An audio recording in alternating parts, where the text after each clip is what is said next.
Bienvenidos a Perceptalia, el espacio donde pensamos sin prisa, entendemos sin miedo y descubrimos que la filosofía está en todas partes. Hoy nos vamos a detener en una idea que, híjole, parece de ciencia ficción, pero que está más cerca de lo que creemos. Imaginen poder no solo recordar un momento, sino volver a habitarlo.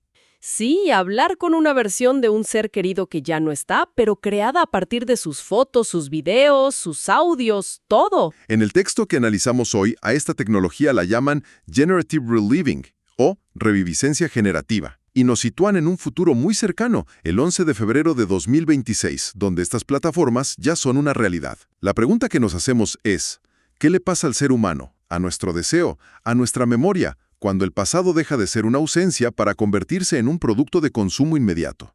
Es una pregunta tremenda. Es de alguna forma lo que nos mantiene vivas, lo que nos impulsa a buscar, a crear.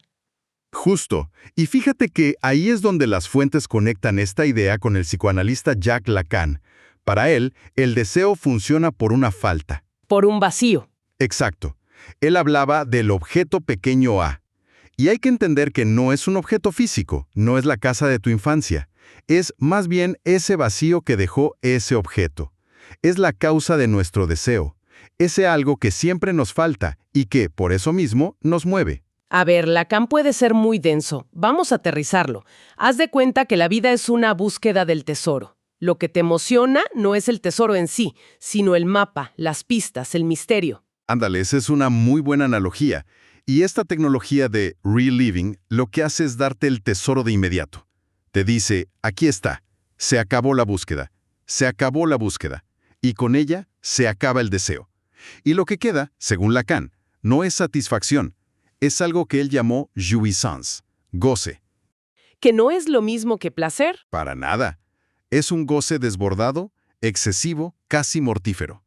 Piensa en la diferencia entre disfrutar una rebanada de pastel y comerte el pastel entero hasta sentirte mal. Eso se acerca al jouissance. ¿Una saturación? Hay una cita en el texto que me impactó. Decía algo como que el servicio no ofrece un recuerdo, sino una réplica perfecta y estéril que asfixia el deseo que dice satisfacer. ¡Uf! ¡Qué frase! Es que es justo eso. Si ya no hay nada que desear porque el pasado está al alcance de un visor de realidad virtual, nos quedamos sin motor para el futuro. Es una parálisis. Es bueno recordar. Siempre nos dicen que un pueblo que olvida su historia está condenado a repetirla.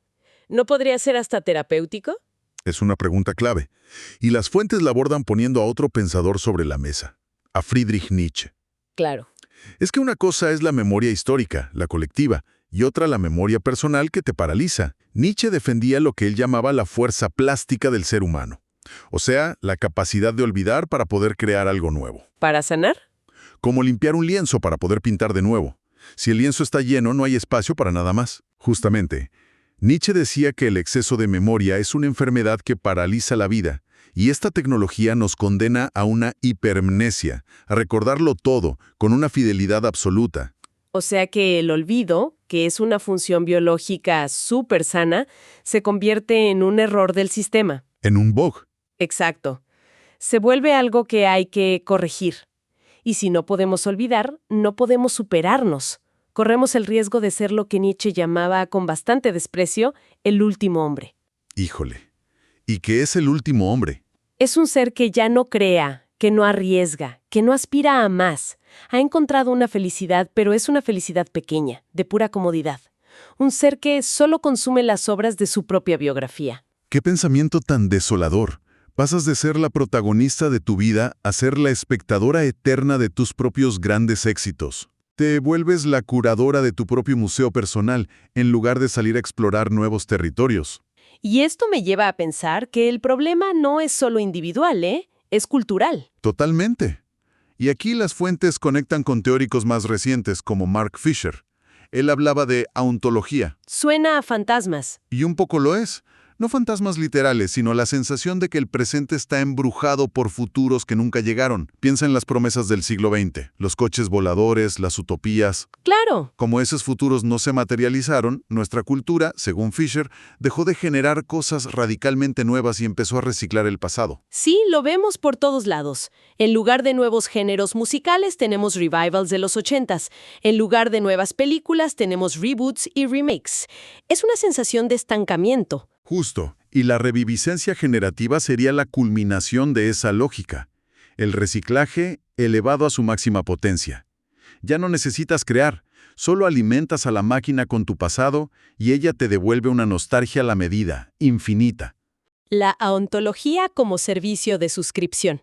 Exacto. A esto, otro filósofo que citan, Byung-Chul Han, le añadiría que nuestro tiempo se ha atomizado. ¿Atomizado? ¿Cómo es eso? Que ya no vivimos una historia con principio, nudo y desenlace. Vivimos en una sucesión de ahoras intensos pero sin conexión, como un feed de Instagram. Cada momento es un pico de experiencia que desaparece y es reemplazado por el siguiente. Y estos servicios de revivir rompen por completo esa narrativa. Puedes saltar de tus 5 años a tus 20 en un segundo. La vida deja de tener lo que Han llama el aroma del tiempo. Pierde esa cualidad que le da la duración, la espera, la pausa. Tengo que admitir que la primera vez que leí esa frase en la fuente, la de una galería de GIFs habitables, de verdad me detuve. Es tan sombría, pero le dieron al clavo, ¿eh? Es brutalmente precisa. Te hace pensar cuáles son los GIFs de mi propia vida que estaría tentada a poner en bucle. Momentos perfectos, pero sin el antes ni el después que les daban sentido. Y esa idea de consumir momentos aislados nos lleva a un ejemplo que mencionan, el videojuego Cyberpunk 2077. Ah, claro, los braindance. Eso. Son grabaciones de las experiencias de otras personas. La gente las consume para escapar de sus vidas. Es el consumo de vidas ajenas o pasadas llevado al extremo. Es la atomización del tiempo de Han convertida en un producto. No te interesa la historia de la persona. Solo quieres su pico de adrenalina de 3 minutos. Es una adicción a la experiencia pura. Exacto. La experiencia como mercancía. Y aunque esto parece lejano, es una preocupación que ya está en nuestra cultura, en el arte que producimos. Pienso inmediatamente en la película After Yang. Es una obra de una sensibilidad increíble que explora la pregunta desde un ángulo casi opuesto. Sí, es un contrapunto fascinante. No trata sobre el exceso de memoria, sino sobre su selección. La trama gira en torno a los recuerdos que una inteligencia artificial, un androide familiar, elige guardar. Y es poético, porque él no guarda los grandes eventos, los cumpleaños o las vacaciones. ¿No? Guarda pequeños instantes de luz a través de las hojas, una conversación casual, una mirada. La película te obliga a preguntarte, ¿qué es lo que define una vida? ¿Los grandes momentos o esos pequeños instantes? Es la calidad contra la cantidad. Claro. Y me hace pensar que el valor de un recuerdo no está en su fidelidad, sino en su imperfección. Yang no guardaba GIFs, guardaba acuarelas, impresiones. Y esa idea del eco del pasado, de cómo nos forma, me recuerda a otro ejemplo de las fuentes. El anime Frieren. ¡Uy, una joya! Totalmente. La protagonista es una elfa casi inmortal que ha visto morir a todos sus compañeros humanos. La serie es una reflexión bellísima sobre el tiempo y cómo los recuerdos de los muertos guían a los que siguen vivos. Para ella, los recuerdos no son un lugar al que volver, porque sabe que es imposible. Son una brújula. El recuerdo de las lecciones de sus amigos es lo que la impulsa a conectar con nuevas generaciones. No se trata de revivir el pasado, sino de entender cómo su eco te forma en el presente. Todas estas obras se hacen la misma pregunta. ¿Qué hacemos con nuestros recuerdos? ¿Son un ancla o una brújula? Y no podemos dejar de mencionar la otra cara de la moneda, ¿no? El terror a la ausencia total de memoria. Mencionan una obra musical que es toda una experiencia. Everywhere at the End of Time, de The Caretaker. Es una escucha difícil. Simula sonoramente la desintegración de la memoria por la demencia. Es el polo opuesto. Si la reviviscencia es una cárcel de perfección, esto es el abismo de la disolución. Y parece que nuestra cultura está atrapada entre esos dos miedos. El miedo a no poder olvidar y el miedo a olvidarlo todo. Ambos anulan la posibilidad de un futuro con sentido. Nos encontramos entre la hipermnesia artificial y la amnesia natural, y en medio está la memoria humana, ¿no? Falible, creativa, imperfecta. Y quizás es justo en esa imperfección donde reside nuestra libertad. Exacto. Lo que nos lleva de vuelta al principio. Y si el valor de un recuerdo no está en su fidelidad, sino precisamente en el espacio que deja para el futuro, quizás recordar es menos importante que saber olvidar. Las fuentes nos dejan con una pregunta final bastante incómoda. Si esta tecnología existiera mañana, si pudieras acceder a una versión perfecta y habitable de tu día más feliz, ¿tendrías la fuerza para no hacerlo?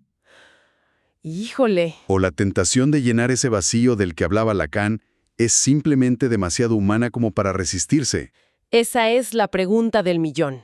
Algo en que pensar. Música suave vuelve a subir. Esto fue Perceptalia, el lugar donde pensar se vuelve un acto de libertad. Si algo de hoy los hizo reflexionar, compartan este análisis y acompáñenos en la próxima conversación.